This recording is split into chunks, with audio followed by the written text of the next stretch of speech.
Young man. Hi. I've been wanting to do something for quite a while, and I think today is the day we're going to do it. My daughter Helen is home from the service, and she's got a nice camcorder, and I've been wanting to write a few, get a few things down on tape that I know about my roots or Swanson family. I guess somebody has to do it or should be doing it. And I guess if my generation doesn't do it, it's probably going to get lost, or it'll make it harder for the next generation to do it. Some of the things I'm going to say could possibly be wrong, and I apologize for that, but I'm going to do the best I can. I think what we're going to do is Helen and I are going over to the farm where my dad and his family started. We'll have a little look around there, then I'm going to get some things out of my box and share with you. Here we go, Helen? All right.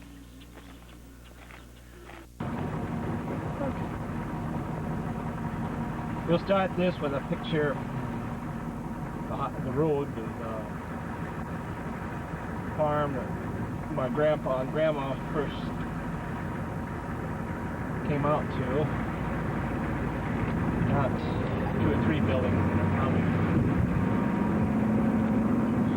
the same as were 70, 80 years ago.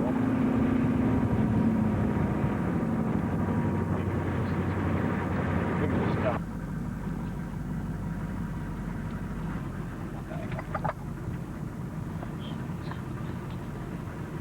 Make this look a little better, but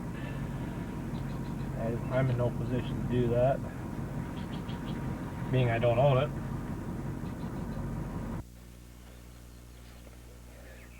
This is my daughter Helen, who's in the Navy. She's leaving to go back there on Saturday. She's going to do another 1.5 years or so over there.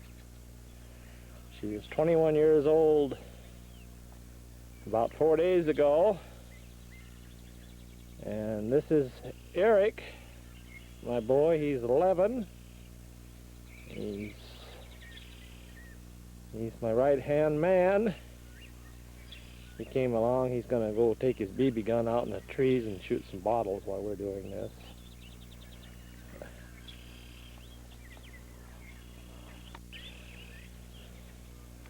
It's a beautiful day today. It's warm. It's about 85 to 90, I would guess, but there's no wind. So the mic should work real good. Now this is the house that my dad was born in. Several of his brothers and sisters were born in. And this house was occupied by my cousin Dale Swanson till the fall of 1956, when he quit farming and moved to Plankington. So there's been nobody living in this house for almost 33 years, or on this homestead. That barn there used to be a large hip-type roof barn. In 1944, I think it was August 3rd, I can remember it quite well because the barn on our place did almost exactly the same thing. It just peeled the roofs off. The bottom part of the barns were not damaged.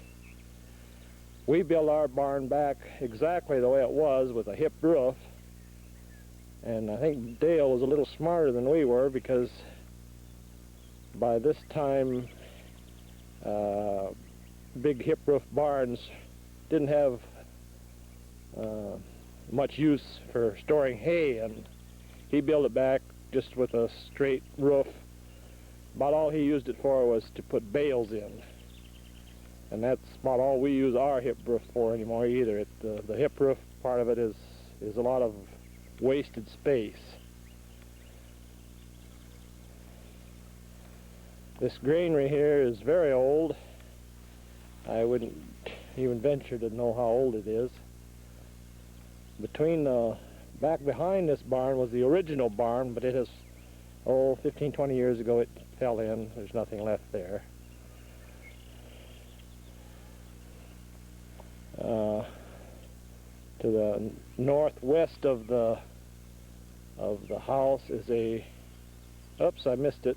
It's all trees now, but there is an old garage sitting there, and it's right behind this bush. But I don't believe I'll move and have a look at it. May have seen it earlier.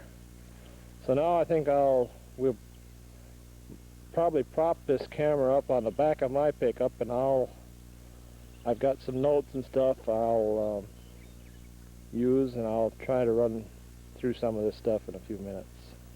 Now I'm not a movie producer, so I imagine if I did it a second or third time, it would probably be a little better. But I have a picture, and I think it's the same house here, and maybe we'll zoom in on it. This is when I think my grandpa and grandma probably were living in it.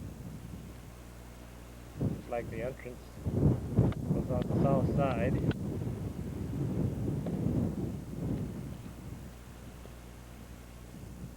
I have no idea when this picture was taken, but I see it's a Model T Ford, so I suppose in the late teens or early 20s.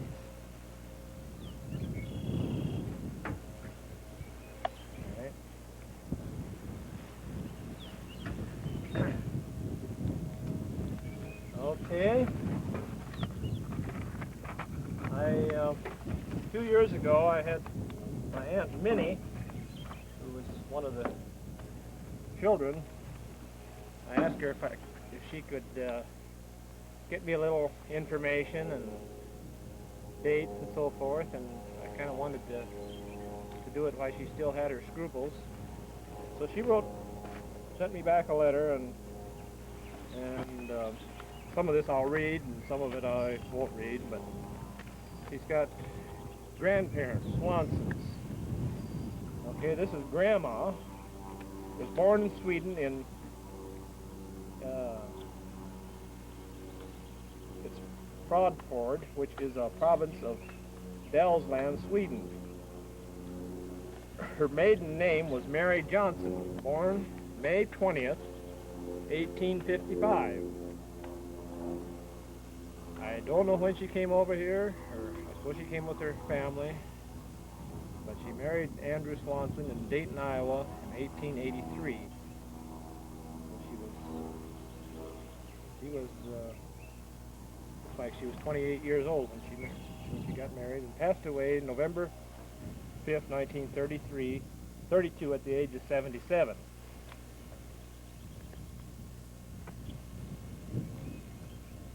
Grandpa Swanson was born in the same town, same province as his wife.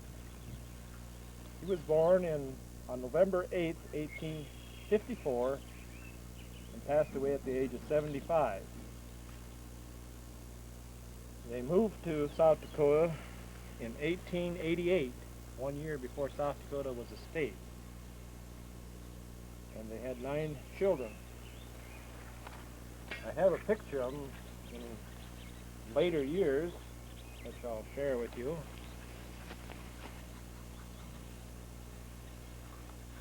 Can you get a good picture of that? Mm-hmm. Good. We have several of these reprinted. I have one, my sister's got one. I think there's probably 2 or 3 more floating around. It's a very good picture.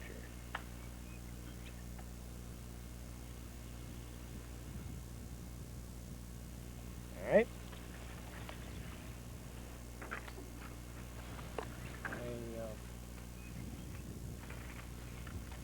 I think right now I'll share a couple other pictures I have. Maybe just a little story to go with some of these.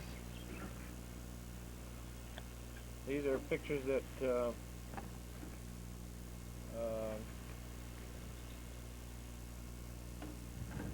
Mabel shared with me. This fella here, his name is Olaf Johnson. And this is Grandma Swanson's brother.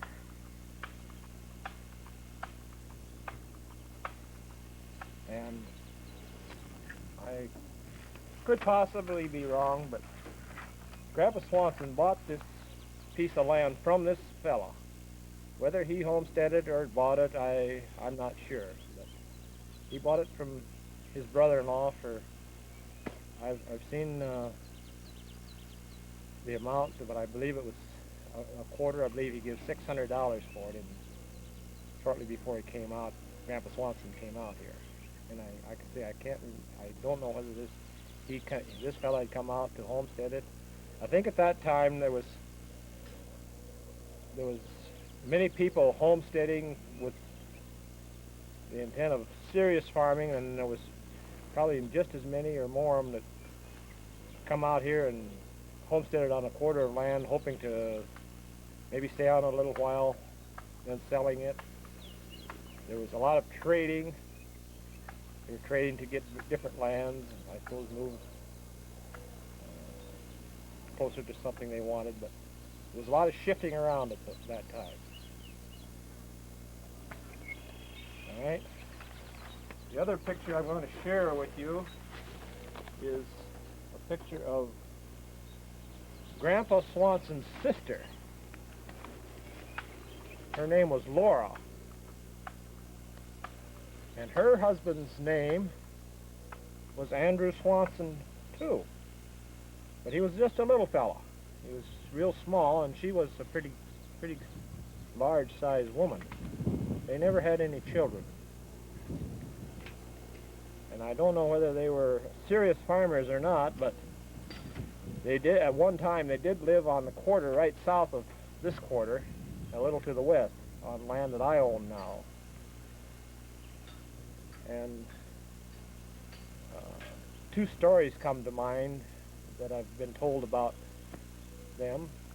One was that someone had gone into their up to their house, and whether he surprised them or not, but he walked in on them, and he was sitting on her lap, and she was tying his shoes. And the other story that my Aunt Mabel tells about is one winter when they were here in South Dakota, he'd gone over to Woonsocket to get supplies in the fall. He didn't tell his wife, but he just kept on going. He went down to Fort Dodge, Iowa, and worked in the coal mines all winter, leaving her out here on the farm by herself. I suppose he knew that his brother, or her brother, lived just probably a half a mile away from her, so he knew she'd probably be all right. I would kind of wonder whether he hesitated to come back and face her in the spring, but apparently he did. They moved back to Fort Dodge, Iowa, sometime about maybe the same time or before my grandpa did.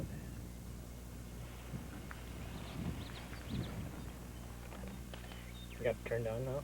Okay. Well,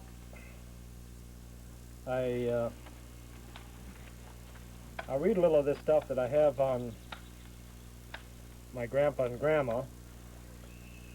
For some reason, they seem to be moving back and forth between Iowa and out here on the farm. And I don't know why. And maybe he farmed a while and went back and worked for a while till he could afford to farm. I don't know. But anyway, they had 9 children, and I'll kind of run through each one of these and with the notes that Mabel got and some of my own memories, I'll try to tell where maybe their children are now, if they're still alive. Their oldest child was a daughter, and her name was Anna Swanson. She was born April 16th, 1884. So, in Colfax, Iowa. because she must have been 4 years old when they first came up here.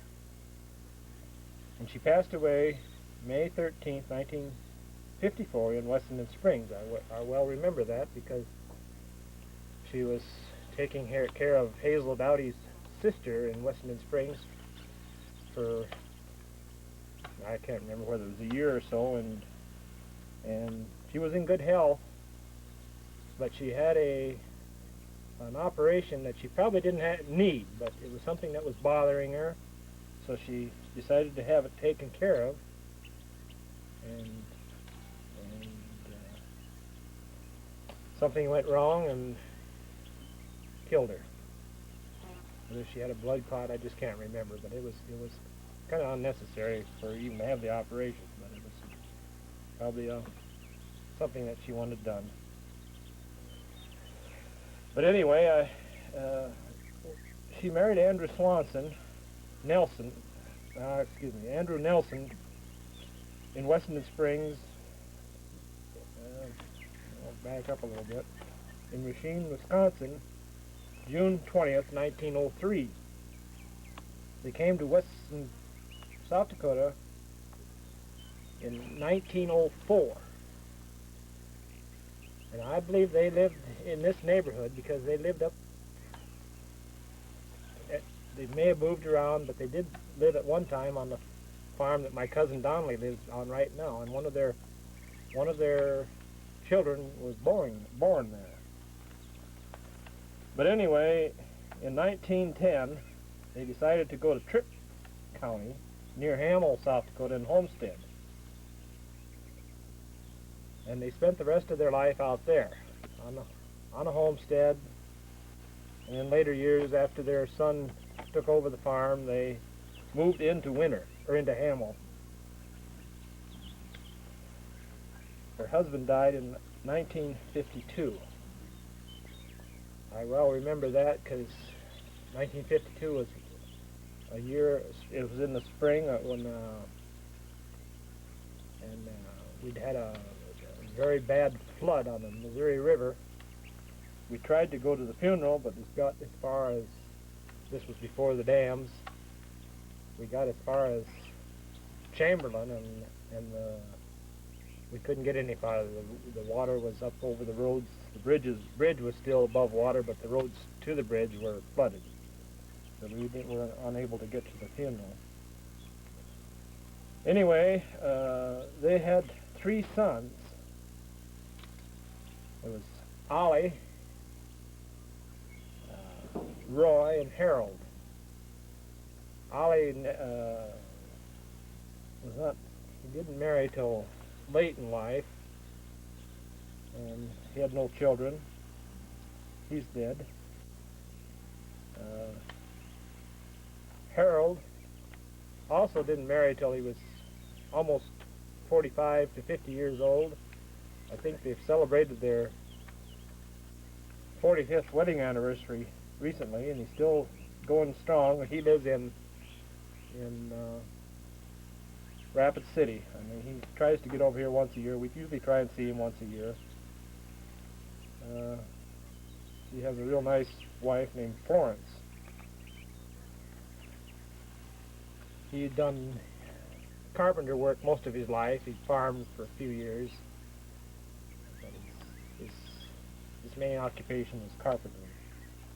Roy, their son, took over the farm, and he farmed in a very good, well, they farmed in the 30s, but they also farmed in the years where you could really build a large farm. And at the time of his death, perhaps it was close to 10 years ago, he had a pretty big spread there. They had 3 children. Elaine, their oldest daughter, died before Roy did. She had arthritis real bad, and was kind of an invalid for several years, and died at a young age. She has some children that live in the Winter area, Hamel area. And Roy had another son that had several children, and he has had one of his sons precede him in death. And there is still one of Roy's boys that lives in the Hamill area and farms. The one boy, Dean, had some sons, and I believe they have taken over Roy's farm, one of them anyway, and still operates it. So we have some relatives over in the Winter Hamill area.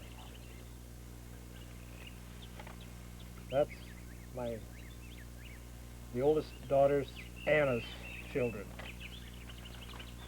The next oldest of the Swansons was Ernest Swanson. He was born December 8, 1885 in Colfax, Iowa, and passed away in 1939. He was never married. I couldn't tell you what he did for a living. I think somebody told me once that he did carpenter work. I do have a little clipping on him, and maybe I'll read part of it. He was in the Second World War.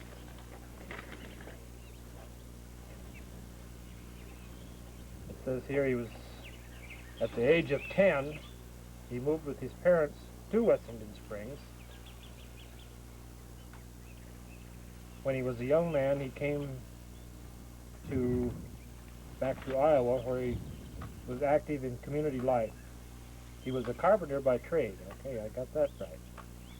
In 1917, he enlisted in the Army and was discharged as a corporal in June of 1919. He was a passenger on the ill-fated USS Tassini on its voyage home. He wasn't, for years I was told the story that that was where he had died, but it wasn't. He must have got out of there, got out of it alive. I don't know. I think I was told that it hit an iceberg or something when it was coming back from Europe. And that's about all I do know about Ernest.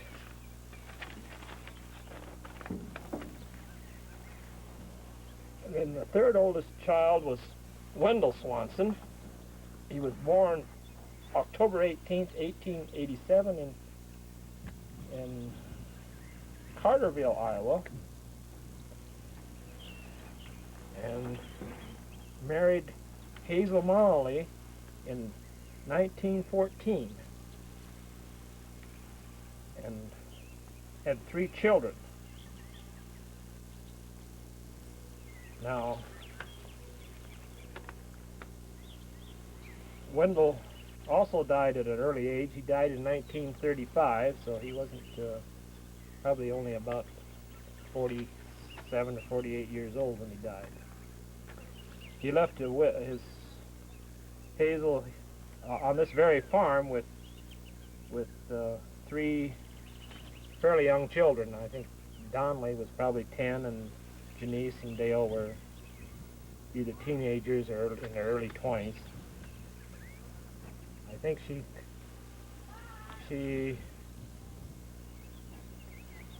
did a little, I think, as Donnie tells me, she tried to farm, maybe moved to town, maybe in the next 4 or 5 years moved back here, maybe a year or so, but spent most of her time in Wessington Springs. And Wendell had bought this farm from his dad, so he was living here. Donnelly Swanson is still living up on a place about 4 miles north of here, and still going strong. He lives by himself. He never married. His health isn't the best, but he loves to cook. And I think we'll probably go up there yet tonight and visit with him. His sister Janice lives in Wessington Springs. She married Kurt Schwartz, and they have 4 children. and I've got their names and where they're living right now, and just a little bit about some of them. Their oldest son, Gary, lives in Lawrence, Kansas, and Gary is a girls track coach for the University of Kansas. Gary was a very good athlete when he was in high school and college. He held some state records in discus and shot put. I think are probably still, the records still stand today in South Dakota. But he has been to 2 or 3 universities as coach in the coaching position. I spent many years on the East Coast, and I think he got a chance to move back into this part of the country, and they jumped at the opportunity. Their oldest daughter, Cheryl, who is not married. She lives in Lottawada, Missouri, which is close to Independence, Missouri. And I believe she works in a hospital, probably as a dietitian or that type of work. Their youngest daughter, Joanne, lives in Denver, Colorado area. And right now her husband's last name kind of skips my mind, but they have one child, and according to Janice, are expecting another. And their third oldest daughter lives with Kurt and Janice in town. She stays with them. She works in the manor in Wessington Springs, and she is a very likable girl, and real interesting to visit with, and a real pleasure.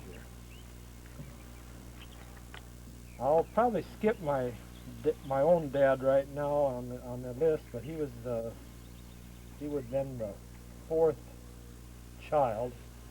But we'll come back to him later. He was Albert. He was born in 1889, on August 28, 1889, in Gerald County. So I would imagine he was born in this house, just probably 3 months before South Dakota was even a state. Like I said, I'll come back for a little bit in a little while and go through his history on the tail end of this. Frank Swanson was born March 28, 1891, and I believe that doesn't say he was born in Iowa, so I would suspect that he was probably born here too. And he passed away June 26, 1944, at the age of 53. And we're getting into dates and times when I remember. So I can remember when he passed away. He had had an operation in Mitchell. He was getting along fine. I remember we'd been down to see him in the Mitchell Hospital. He was up walking in the halls, and next thing we heard, he'd had a blood clot, and it went to his heart and killed him. This was during the war. On April